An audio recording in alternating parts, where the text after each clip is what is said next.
Hello! I'm really tired, as you can probably tell by the fact that I look like a mess and I'm not wearing any makeup. Whatever. I wanted to put out a video because I am halfway through Pokemon Pearl. As I said, I've been replaying Gen 4 because that was the generation I played the least, and so I'm going to give you some insights into replaying this generation. Now, I did play this generation a really long time ago, but it's been so long and I only played through this one once compared to the other games, which I've played multiple times each. So I feel like for this one I don't have as many memories associated with the game, and so it feels kind of like I'm rediscovering things for the first time. I don't remember a lot that happens in this game, so it's kind of cool to go back to it. One thing that I'm really liking is that it does feel like a difficult game. I feel like in more recent generations of Pokemon, the games are getting less and less difficult a lot of the time. Like the Island Trials had some difficulty thrown in. There were a lot of different ways to get around it. And of course, like there's different things you can do with type matchups in this game so that you can be okay,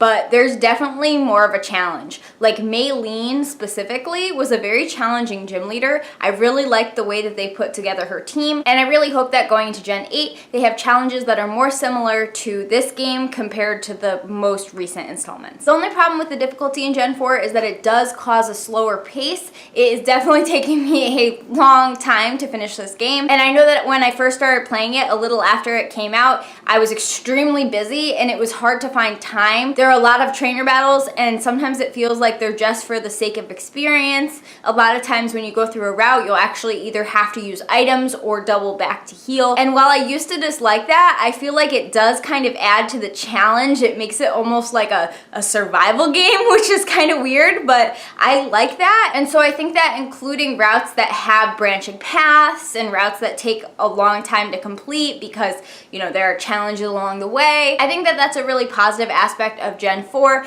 that I hope they include in future games. I also really like the puzzles that are in Gen 4. There's a lot of lore that you're getting from little interactions between different people. There are certain things that I've come across that I haven't fully figured out yet. I think when I played the game initially, I didn't even solve all these puzzles. I think because the pace was so slow, I tried to skip past a lot of them to get to the end. But now that I'm playing it and I'm just going at it at my own rate, noticing all these little puzzles and trying to solve them is really cool. There's all these like hidden lore. Like because I'm around the middle of the game, one of the things that really caught my attention was that Maylene's father is in the game corner. He's playing the slots. And I was like, oh, like this is a girl who's using her status as a gym leader to like escape this life around her. Like her dad is playing the slots all the time. That is so cool that they added so much depth into this character just by having her dad in a specific location and say one line. This was just such a wow moment, and I want more of that in the future. Okay, so things that I dislike so far.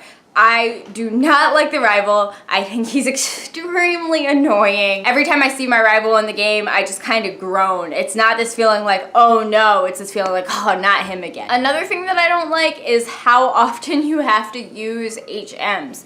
I do like that they make it so that you need HMs to explore these secret extra parts of certain routes, but I don't like it that for some routes you need HMs to go through the route. And yes, this was a normal thing back in earlier generations. I played Gen 1, I played Gen 2, I played Gen 3. I get it. But how many HMs I'm needing on my team right now? Like, I have to carry a Bidoof with me. I don't want to carry a Bidoof with me, but it's the only one that knows the HMs that I need, so I have to. It's not what I want, Pokemon. That's not what I want. But I feel like Pokemon is already fixing that, like in Sun and Moon and Pokemon Let's Go, so I don't think that this is going to be an issue moving forward. This is just a previous generation type of thing. And another thing I'm not loving is the available Pokemon in Gen 4. I know there's a lot of very enthusiastic fans of Gen 4, but the Gen 4 Dex just isn't that great in my opinion. Yes, they introduced some Pokemon that are absolutely fantastic, like Lucario. He's great, you know, like nobody has a bad thing to say about Lucario. But there's a lot of Pokemon in that generation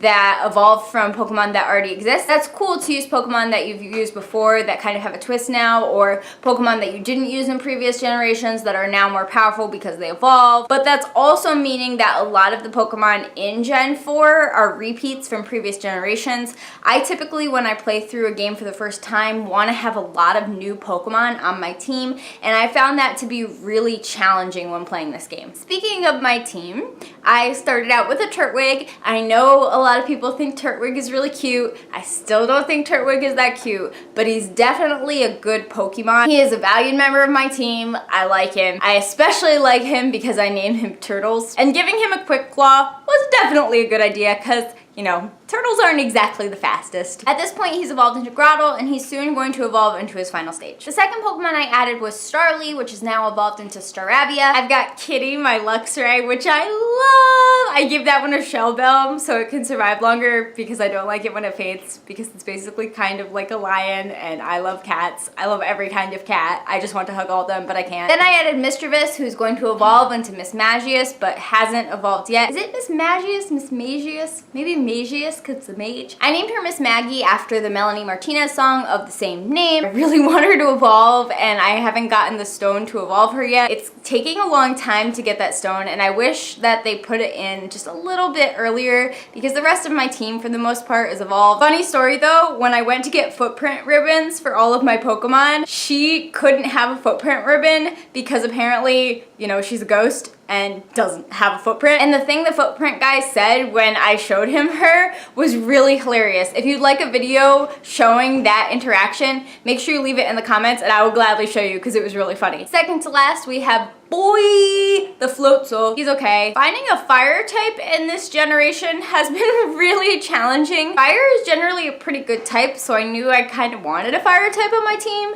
but since I didn't start with a fire type and there haven't been a lot of fire types available, right now I have a Ponyta named Clip Clop, and it's getting there, but Ponyta evolves at level 40. Why? I wish I could ride it in this game. I think that would be really cool to be riding a Ponyta around, but obviously Gen 4 was not ready for that. Maybe if they do a remake. And this one's not on my team, but I also found a golden Kricketune, a shiny one, so that was super exciting because the chance of that is pretty rare. I liked that. That was cool, but I wish it was a different Pokemon because Kricketune isn't exactly the type of Pokemon I want to have on my team. But yeah, that's my halfway review of Pokemon Pearl. I'm super excited to finish this game. I feel like it's much better than the first time that I played it many, many years ago, and I can't wait to get to the end again. If you like this video, click that like button. If you want to see more, click subscribe. And if you have any questions or you want to know more about my playthrough of Gen 4, feel free to leave those questions in the comments below. Bye!